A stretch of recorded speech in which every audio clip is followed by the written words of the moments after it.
I'm actually a big fan of eating insects, so yeah.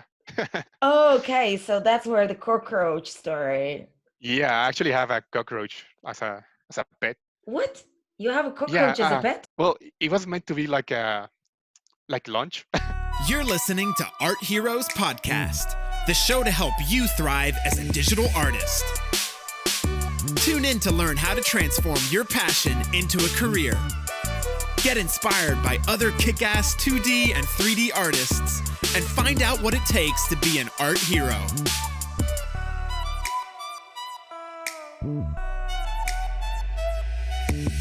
Hello, everyone. This is Maria JD, and you're listening to Art Heroes Podcast, a show for digital artists about the whole range of opportunities and possibilities in the world of 3D and 2D art, so that you guys hopefully stay on top of your careers.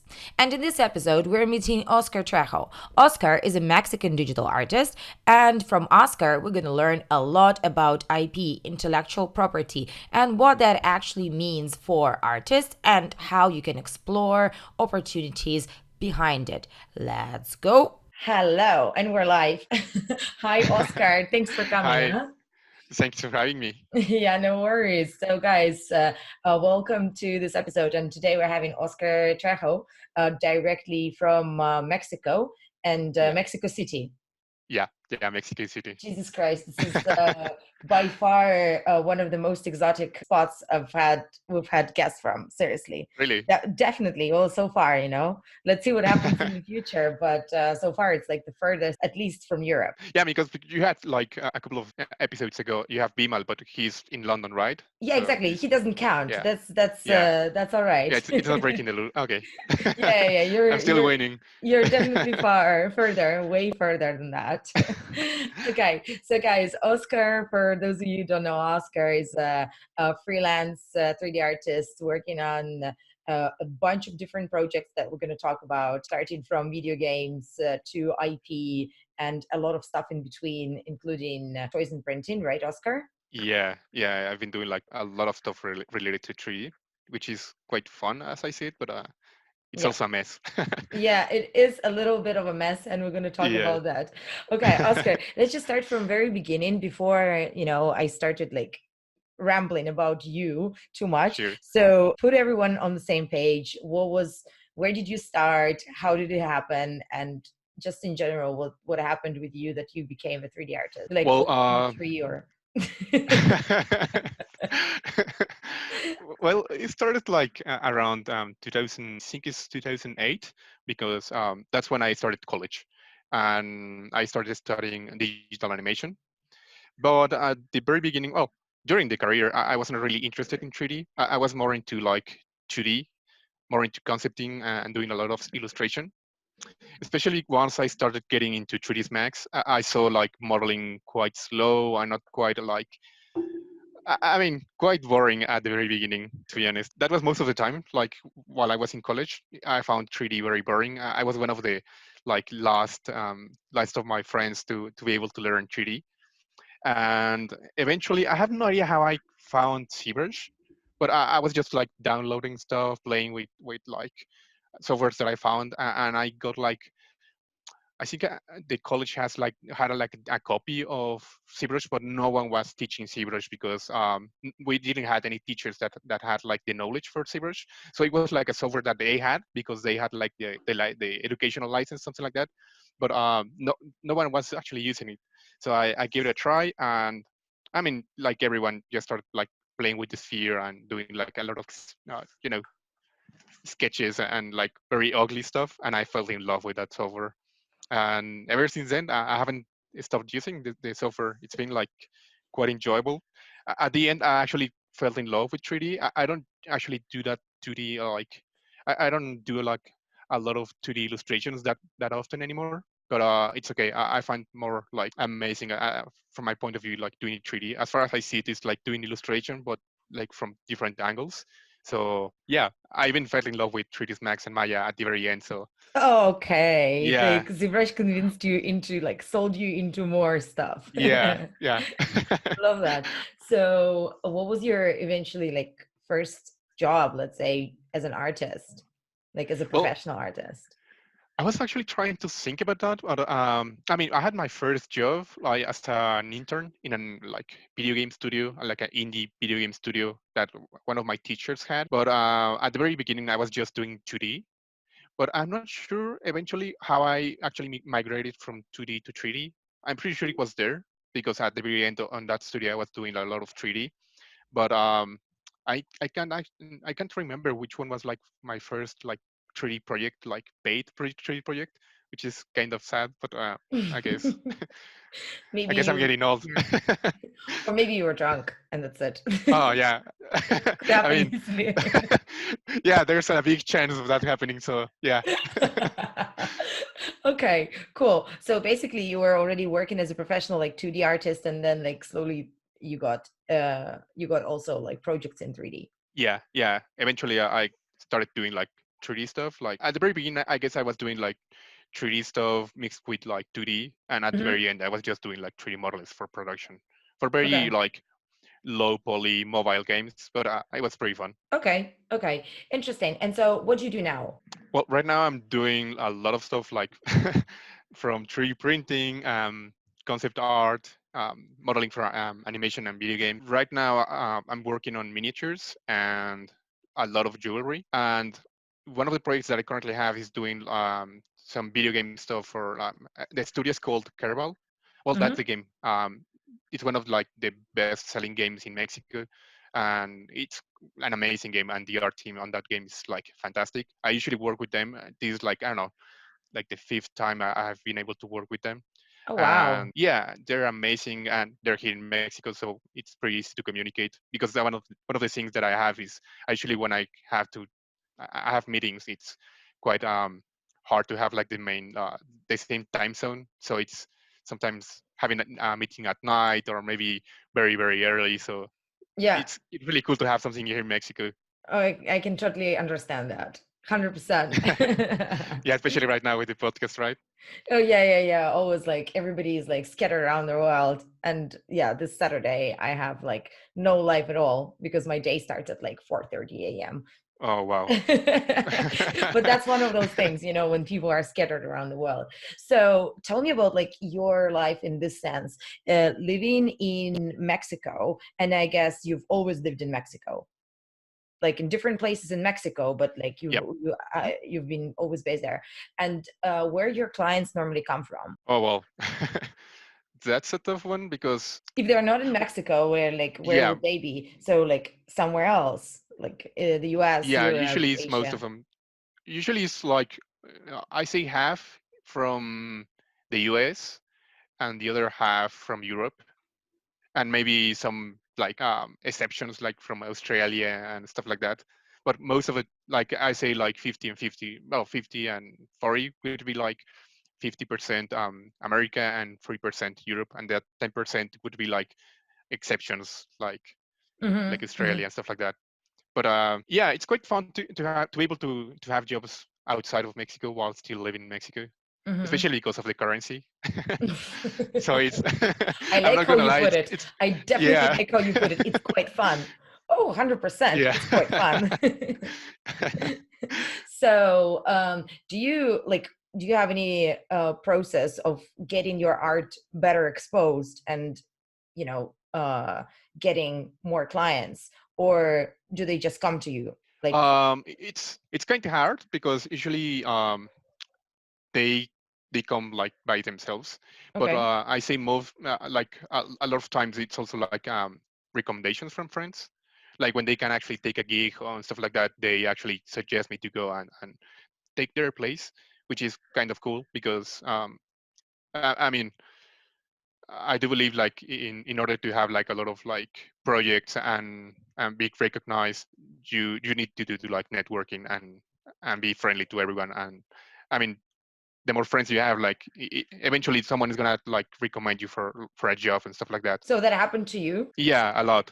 Yeah, here in Mexico and outside of Mexico, I do have some friends that sometimes they are not able to take like a job because they already like their hands are full since they already know me and know that I can actually achieve certain level of quality. They they they actually say, well, you can actually take that job and well, if it's the right Brilliant. one for me, Yeah. yeah, I'll go for it. Well, that's, I guess, another good reason for anyone who has never been to any like 3D festival or something like this. Just Yeah. go and like do it and meet people in person and be friends with everyone. Or like, is there any other better place to meet people? No, I mean, for sure, the events is like the first option that comes to my mind. And I'm not saying like you should go to events just to get freelances, because that sounds like a like very No, douchey move.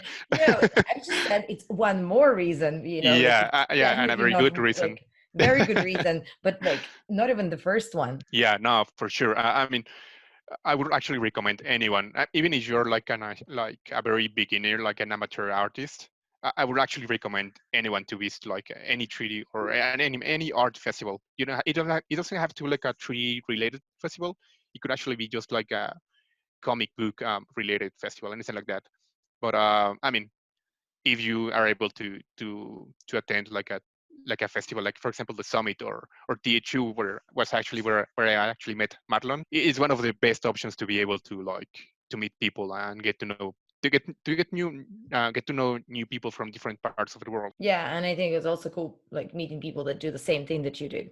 Yeah, yeah, because you get like inspired.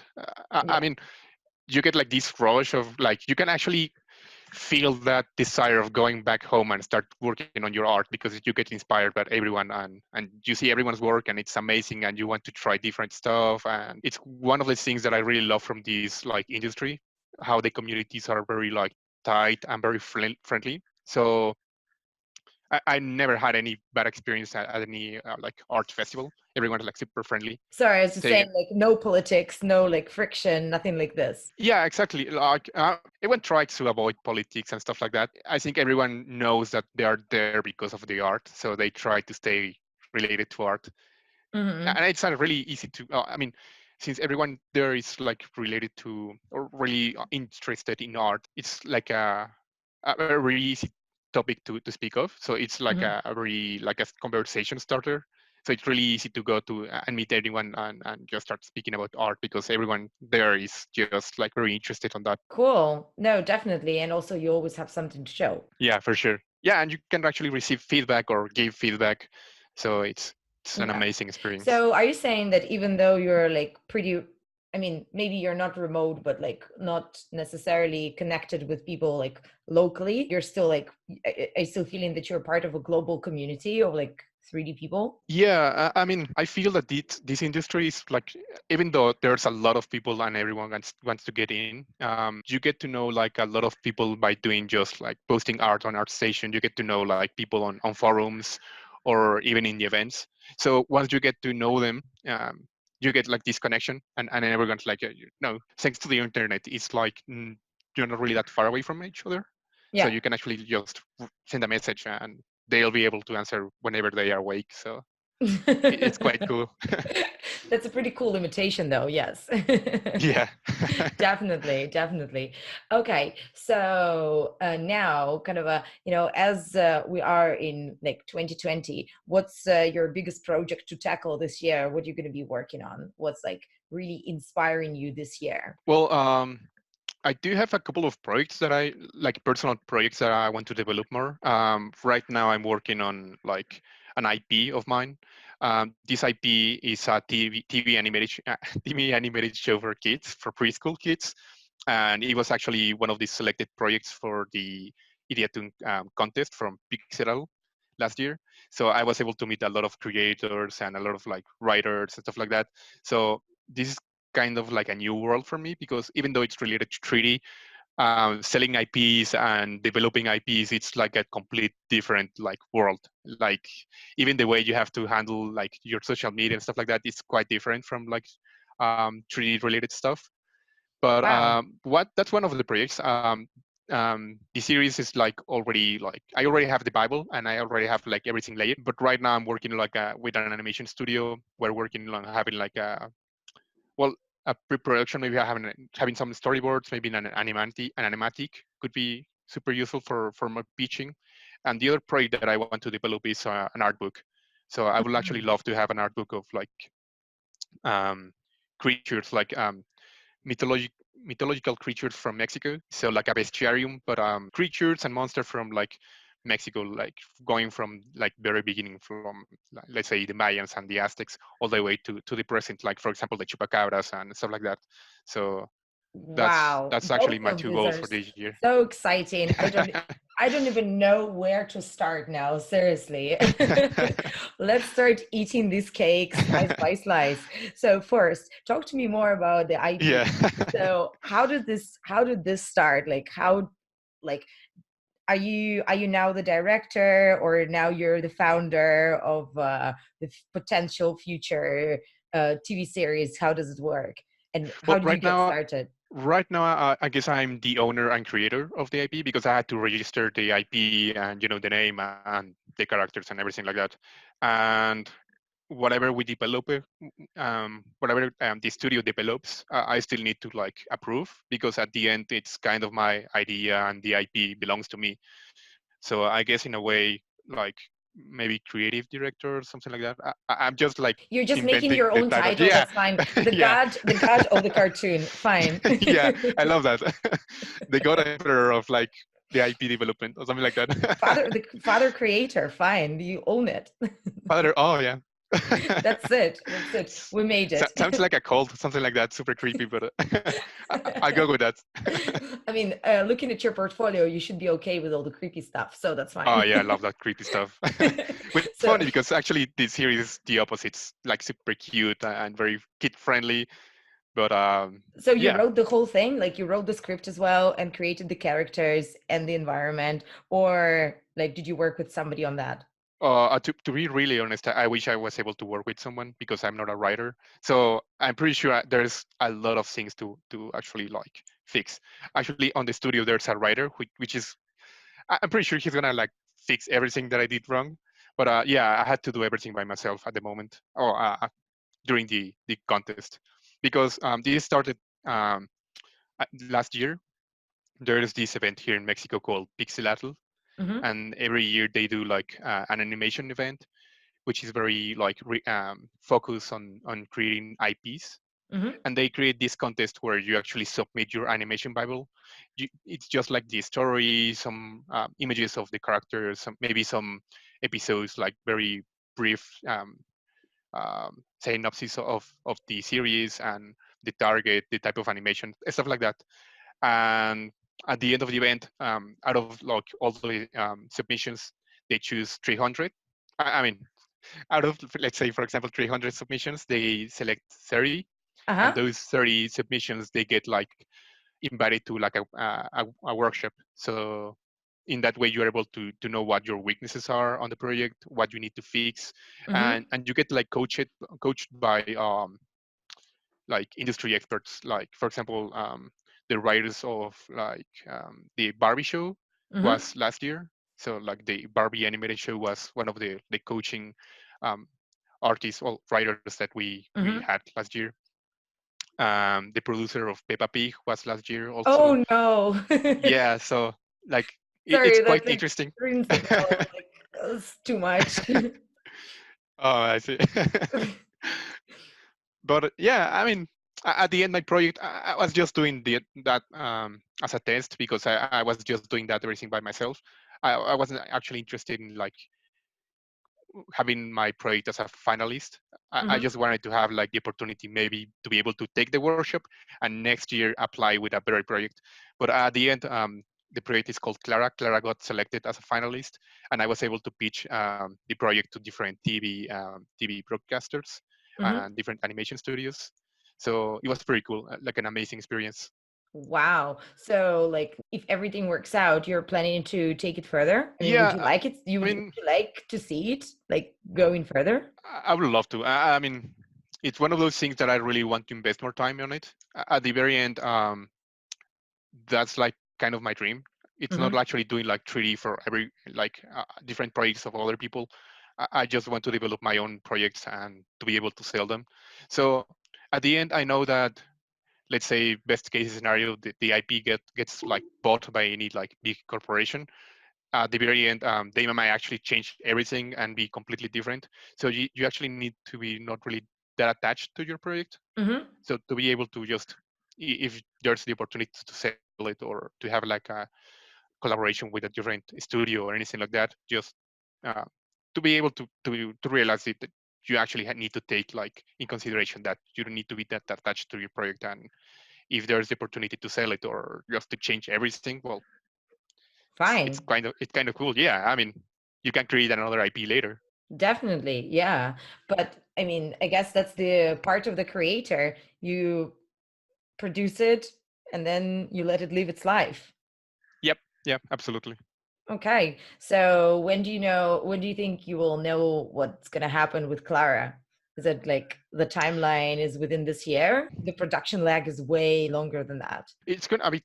I mean, as far as I know, because I'm quite new to this world, it could take like years to develop something, to even like to be able to sell the project. It's gonna be years of work. So I know that I might not be able to do anything like very concrete this year for Clara, but maybe next year or the next year. But that moment, I guess, or hopefully, I'll have different IPs, so Clara will not be the only one. Okay, now this is interesting. Now that you know a little bit more about IPs, what's going to be your process for creating like new ones? Are you just going to create a bunch of ideas and what are you going to do with them? Like, how are you going to go about pitching them? Well, first of all, like I need a team because I don't want to do anything by myself again. It was a like super horrible experience. I barely slept for a couple of days. But I guess first of all would be like getting like a writer, or I mean getting a team together to be able to create something better. And usually what I do is I always carry with me like a notebook or even the cell phone. If I get like a very weird idea, it might not be the perfect idea, but maybe an interesting enough idea, I will actually write it. And eventually once in a week or maybe once every 2 weeks, I just sit and start reading all the notes and maybe connecting points. That's actually how Clara got invented. I had Mhm. like the idea of creating like a show about a raccoon that it's actually albino, so it's an entirely white raccoon. At the moment, the character was called Maya. Mhm. So, and I also had the idea of creating like a very eco-friendly show with animals that are like very dirty, like cockroaches and rats and stuff like that. So at the end, they all got together, and the idea of the show is that this raccoon, a pigeon, a rat, and a cockroach, they are friends, and they take care of a park. So they clean it, like those animals that you actually consider that they're like dirty animals, vermin, stuff like that, are actually the ones keeping the park clean. So it's kind of a show related to the environment, but the show is not really meant to be like super teachy, and it's supposed to be like a fun show with a subtle message about the environment, which I think is quite important. Love that. I didn't know that Clara is a raccoon. I have a thing with raccoons since Art Heroes mascot is a raccoon. I definitely have a thing about raccoons. So Yeah. I really want to see the raccoon. Do you have images somewhere that we can share then later on in the show notes, or it's like Sure. I do text have search? some on my ArtStation. It's not like on my portfolio. It's on the blog of ArtStation. Okay. So I usually on the blog I Put upload a a lot of link in the stuff. show notes. You'll send me the link. I'll put a link in the show notes. Okay, sure. Okay. And also on the Instagram, I upload some of the pictures of Clara and some of the renders I already have. And of cockroaches as well. Or Oh yeah, cockroaches are yeah. not yet developed. No, they are all. They're all developed. Actually, I forgot. There's also a possum. So they are Oh, all like okay. A modeled, possum. rigged, texturized. Yeah. Oh, amazing. So I I wonder, do. I'm like sincerely curious, what's the look of a cute cockroach? Like I really need to imagine that. Well, it was quite hard to do like a cute cockroach. Actually, Okay. one of the things that I have to like check right now with the other studio is like a redesign of the cockroach, because apparently it's not cute enough. So I still need to work on that. Yeah. So it's On the not finished. cuteness of the cockroach. Yeah, it's a factor that I need to work on, the cuteness of the cockroach. Oh my God, that definitely does sound like an artistic challenge. Probably I would never be able to tackle that, just, like for Yeah, it's quite personal hard. reasons. Oh yeah, oh yeah, oh yeah. Okay, cool. And now, okay, so done. We're done with AP, and now let me just quickly jump into another topic that that is related with my other also question that I had before, Mhm. and that's about the art book. I didn't know there's an art book idea like as a whole, but I was before I was really wondering what's the whole influence of your location and the place where you're from on your art. I mean, I definitely see this in your portfolio. I mean, like the colors and the patterns, and in something that you did for ZBrush 2020. Um, yeah, Oh for yeah, the the beta. alebrije. Yeah. Yeah, for the beta, your artwork for the beta. So that was quite amazing. But I Ah, was thanks. wondering, just in general, how much connected do you feel with Mexico, and with your like location, and with your like home, and is it impacting your art, or is it just like the visuals that you see eventually impact? Like, how does it work? It's kind of like a love-hate story because, for example, at the very beginning when I was like starting doing art, I always hated seeing like drawings about Aztecs and Mayans made by Mexicans. I always felt like there's already there's so many things to tell or just to draw and just to be like focused on doing Aztec or Mayan related stuff just because you're from Mexico. I always had like that weird feeling, so I never did anything like that related to those civilizations, stuff like that. But eventually, it started to grow on me. Oh no. So yeah, my mother always like taught me about those civilizations. She used to work on the main museum here in Mexico, the Museum of History and Anthropology. So I'm always been drawn to history, and yeah, I guess seeing everyday stuff like that in my surroundings eventually had to have like certain impact on my art. So instead of like refusing to do stuff like that, I just embrace it, and it's quite fun because it doesn't have to be like very cliche. You can actually start making stuff, and it's quite a journey of like loving Yeah. and hating that stuff. Yeah, no, I understand, but I don't think it actually looks cliche. I think it's just, I mean, you definitely see the influence, but yeah, I like, at least through my eyes, it's very also like fusion, because Oh, okay, the thanks. shapes and the colors is just, it's just a different take on that. So yeah, pretty interesting. And Yeah, for example, for yeah, the rat that you're telling me, when I was working on the beta of 2020, I usually do like every year. Like for example, this year is the Chinese Year of the Rat. So I wanted to actually, as you were saying, do like a fusion between like Mexican and Chinese. So the rat represents the Chinese year, but also the way it's painted is like an alebrije here in Mexico. So it was a pretty fun way of like testing the new features of poly paint and stuff like that. yeah, definitely. Well, I mean, this is a perfect example of fusion in between like the two things. Yeah, no, Yeah. 100%. Yeah. Yeah, you see, that's how it works. And Yeah. so also, mixed with other items on your portfolio, which are, as we said, Among. are sometimes like creepy, and sometimes just like, totally different world that Yeah. creates the impression. So Yeah, it's a mess right there. yeah, well, I mean, it's not really a mess. It's organized mess. I think your portfolio is pretty well organized. So Oh, thanks. but like, do you filter anything from putting it in your portfolio, or like do you just dump everything that you create, or is just like carefully selected items? How do you go about the contents of your portfolio? It's filtered for sure. There's like a ton of things that I haven't uploaded. I think like as every artist, I have like a very big and heavy folder for whips that is never ending, and it's getting bigger and bigger. But for example, every week I do like streaming in the Zbrush channel. So every week I create like a personal project, and not all of them they appear on my art station because I haven't finished them or I haven't taken them to a place where I feel like it's good enough to be uploaded to my art station. However, my art station has like a section which is the blog, and right there it's like an art dump. I just do sketches and stuff like that, which is not ready or even finished. Everything is like there in the blog. So hopefully some of this, or at least most of the stuff that I have on the blog, eventually will be on the other side, which is the finished side of the Sure. project. But Mm-hmm. yeah, Sure. Yeah, of course. Most Yeah, of it hopefully. here. Sure, hopefully. Yeah. I mean, I think whenever you're rich, you can probably hire someone to finish some stuff for you if you really, really want to have it finished. But like We'll being see. yeah, we'll see. It's a good idea. Yeah, like maybe at some point, like I don't know how many. Do you know how many projects you have that are unfinished? Oh Jesus, no, I have no idea. No, and Like I don't even want to tens? count because I'll maybe hundreds. Jesus Yeah, Christ. yeah. I don't want even to count because I'll get like very, I'll get stressed of having that much, how that big number of projects without being finished. So yeah.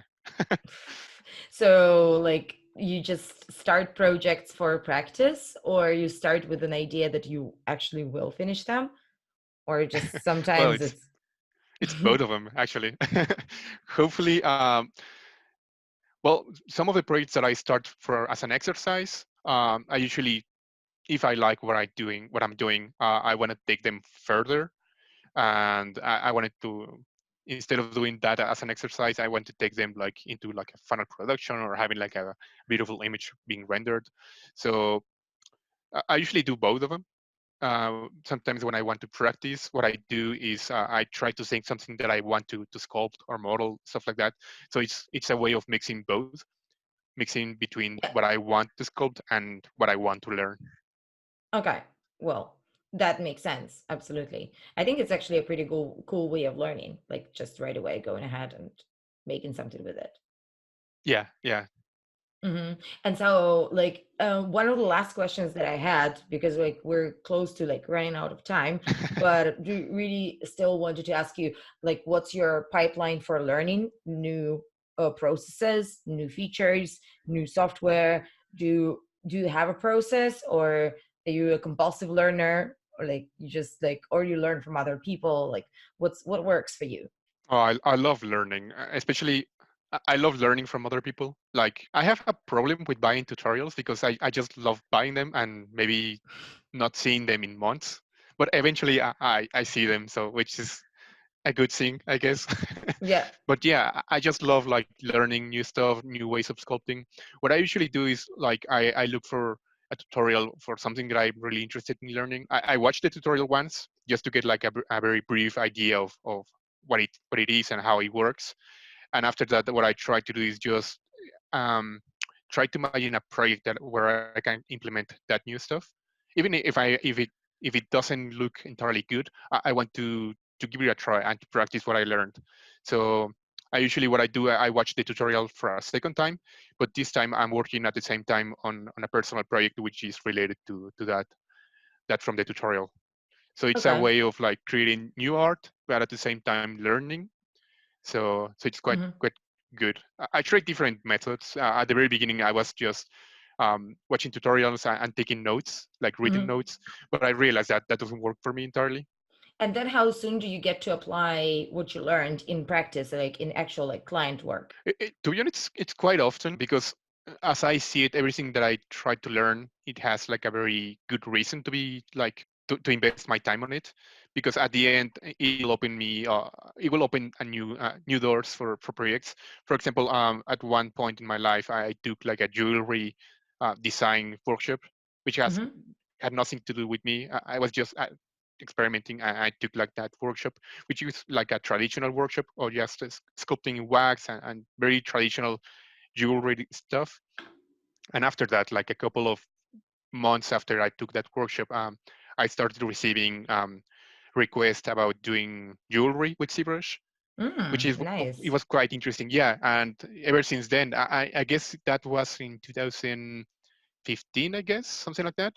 And since then, I always receive like stuff for jewelry, which is interesting and fun to do. So since then, you worked with sculpting jewelry as well. Yeah. Well, Mhm. I've seen a few bits on your portfolio again. Yeah, quite cool. Yeah, I'm on all the If creatures and cute stuff and yeah, and there was it the femur ring? oh yeah, yeah. That was most of the things that I have of jewelry on my portfolio. It's personal stuff because since jewelry it's a different stuff, like it's a different world. Usually they do not allow me to upload anything that I do for clients. Hmm. So everything that I have, or most of the things that I have on my portfolio related to jewelry are personal works. And that ring was one of the first things that I did for myself in jewelry. So at the end, I got the femur printed on wax, and I was able to take it here in Mexico City to a jewelry, to a casting house, and I was able to get like the mold and a copy on silver of that ring. Oh, nice. So it was Cool. pretty cool. But you couldn't just 3D print it directly in silver? As far as I know it, no, or at least not here in Mexico, which is one of the bad things. There's certain stuff that we don't have right here, so Okay. I'm not sure if there's like that type of technology. If there is, I don't think there. I was able to find back then something like that here Okay. in Mexico. Okay. Well, cool. Do you still have it? No, I lost it in France, but I Ah, still have the mold, so I want to make that's a copy right. because That's yeah. right. But yeah, That's the I mean, point. I had like this personal connection because it was my first thing that I 3D printed, but yeah, I lost it. Yeah, I'm I kind know. of yeah. Yeah. I also have the personal connection with like 3D printed jewelry. So like Oh, my nice. engagement ring is 3D printed. Oh, cool. So yeah, Oh, this is that's so lovely. cute. Yeah, yeah, yeah, like silver 3D printed. So that was also like, back like one of the excitement moments when it was, well, okay, it was my first engagement and the only one, but also it was a 3D printed. Yeah, it makes everything a little more personal, more like unique. Yeah, yeah, yeah. When it's like, created and 3D printed, it's like, oh my God, Yeah, this like adds an extra moment of cuteness. So yeah, personal connection, yeah, definitely. yeah. Don't lose it. Oh, no, oh, well, in any case, there is a model in ZBrush. Oh yeah, sure. Yeah, that's true. Can just go ahead and print 10 and Yeah, I just start that's it. selling them. Exactly. Okay, Oscar. So we're getting close to the final moment, and you remember that in the end there is a traditional questionnaire. So I'm just going to run you through 10 questions and Sure, remind you the rules. You've got one a word, or just like, well, up to one sentence. Let's put it correctly. Up to one sure, sentence, and yeah, it's all the same for everyone. So let's go. Right? Ready? sure. Yep, Yeah. ready. So, what's your favorite place in the world? Home. Okay. When you're working, what you're listening to? Podcast, documentaries, audiobooks, Okay. What's your favorite way to gain inspiration? just watching different art station. Oh, Yeah. yeah. And the big Yep. life goal? To be a storyteller. Right. What's your favorite drink? Oh, that's a tough one. But I guess I'll go with mezcal, which is like a tequila, but With a I little think it's worm? tastier. Yeah, I mean there are different kinds of mezcal, but a certain kind has the worm. I'm actually a big fan of eating insects, so yeah. Oh, okay. So that's where the cockroach story. Yeah, I actually have a cockroach as a pet. What? You have a Yeah, cockroach as a pet? well, it was meant to be like lunch. So there is this market in Mexico where they sell like very weird stuff, like bizarre and exotic food. And among that, things that you can find there, you can find a lot of insects. It's very common to find insects here in Mexico. However, that cockroach it's called Madagascar cockroach. I'm not sure if it's from Yeah. Madagascar, but it's really big. So it's like, I don't know, this size. And they fry the cockroach with butter and a little bit of lemon. And I have to say, it's the tastiest insect that I have tried in my entire life. And I tried like a lot of insects in my entire life. So for my birthday, I usually do like a big meal with weird stuff. And some of these things that I had that year was like, I don't know, like 3 cockroaches. So we ate like no, yeah, 3 or 4. We ate like 3 or 4, something like that. So at the end, we had that one because at the end, one of my friends that at the beginning had well said I want to try that. At the end, he went with a no, so he didn't try the cockroach. So I had like an extra cockroach, and at the end, I just kept feeding it, and What do you mean, like you were going to fry it at home? yeah, yeah. for us, like just to try it. But then you I didn't already fry the tried. but then you didn't fry the cockroach. And is it still alive? Yeah, it's still alive. It's still alive. Yeah, it's already 1 year old. So, Jeez. And what's the name of the cockroach? well, I gave it the name the same of the character, which is Max. Oh my god, Oscar and Max. Oh my god. Yeah, could be a different IP, right? Yeah, that is like that totally sounds like the oh my god, like the guy that lives with a cockroach. Just think of this. Like you've got the story, dude. Yeah, I'm gonna write that one. Yeah. Oh my god. So like Max is there in your house as we're Yeah, it's speaking. still here. Yep.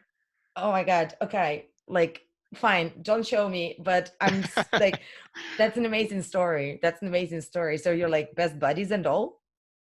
I mean, it's not Or is like it also like love and hate relationship? I'm not sure. These cockroaches, when they feel like like in danger, they do like a very weird noise, like a hissing noise. Mm-hmm. So whenever I give her like food and stuff like that, sometimes she hisses. So I guess she doesn't love me that much. So you know that's she or he. No, it's actually a he because he has like two horns on the back, and apparently the males have those horns on the back.